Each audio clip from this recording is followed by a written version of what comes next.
Karan, in an interview you did 3 years ago, you said that I still haven't made a film that I can proudly say to people, that's my film, that I can say, did you see Lagan? That's my film. Did you see Rang De Basanti? That's my film.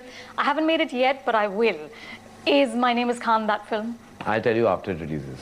What do you feel? I don't know. I think a film's outcome has a lot to do with its outcome. And I think for me to say anything at this point would be really coming from an unobjective and completely attached space. So I think eventually the things that I want to say, the things that I have done, the things that I want to communicate, if those resonate effectively and it finds the kind of voice that I believe it should, then I will come across and tell you that I am proud of what I have. Right now I'm proud I've achieved what was on paper. I'm proud to have gone out and made this film. I've broken every kind of boundary within myself to have put this film out there. And I think I have made possibly the most brave film that I could within my parameters as a filmmaker. My bravery has to be rewarded now. Shah Rukh had once said to me that Karan makes wonderful Hindi movies with an emphasis on the Hindi movie. Is My Name is Khan a Hindi movie?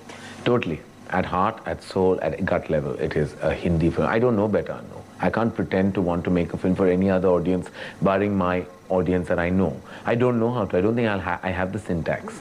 I don't think I have that tonality of subtlety really over and above a point.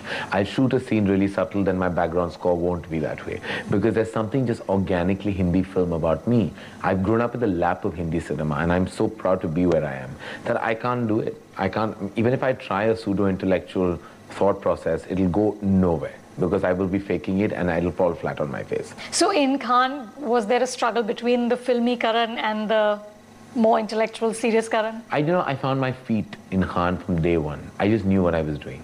I just knew what I wanted, and I knew the tonality and syntax of this film, and I knew what I had to do, and I knew I was very honest to the world of the film. If we were shooting his childhood portion that is predominantly in Kandivali, I knew this is a zone that I don't know of. So I did a lot of research, visual texture research, just a lot of going there and seeing it, just seeing just the atmosphere and what I wanted to create. And then along with Ravi Chandran and Sharmishta, create the palette of that. I was just very clear. There was no confusion. When I walked in on the set, I just knew how I wanted to shoot this film. And I think that 3-year gap or 2-year gap from Kabhi Alvida did a hell of a lot for kind of my coming of age in a certain sense. I feel like I was one person who made those 4 films, and I'm one person who's making this one. This is the beginning of a new journey, literally, for me. Now, Karan, since 1998, since Kuch Kuch Hota Hai, you've had a golden run at the box office until Qurban.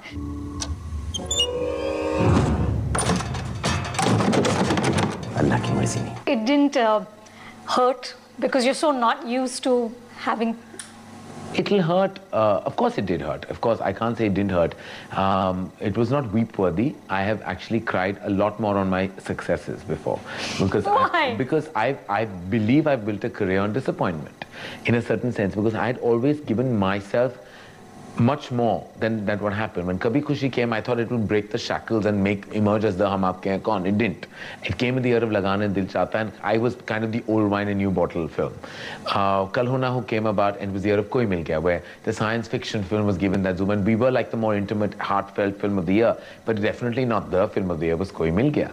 Kabhi Alvida came in the year of Munna Bhai and Lage Raho Munna Bhai and Rang De Basanti. And those were clearly the more victorious films of the year. Mine was the grey area, infidelity saga.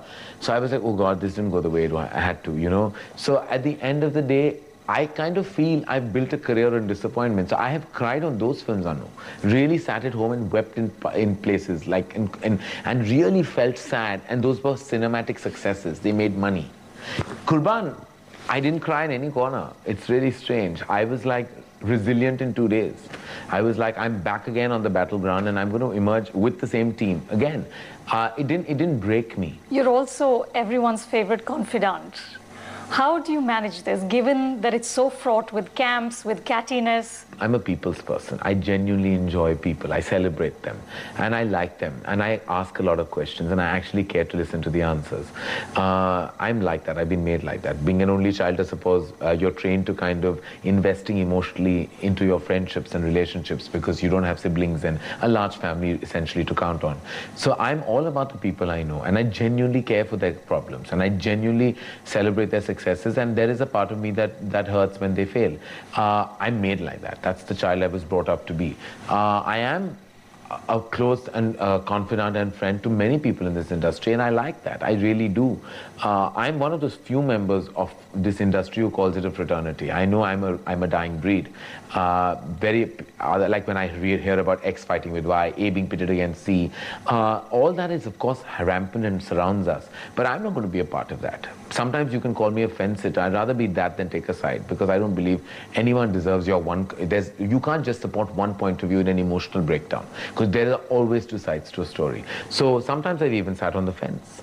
To me, that's not a spineless decision. It's actually an emotional one, because I believe that my father once told me, don't walk into a person's fight and don't walk into a marriage. These are two things stay clear from. And that one pearl of wisdom has always stuck with me. Thank you so much.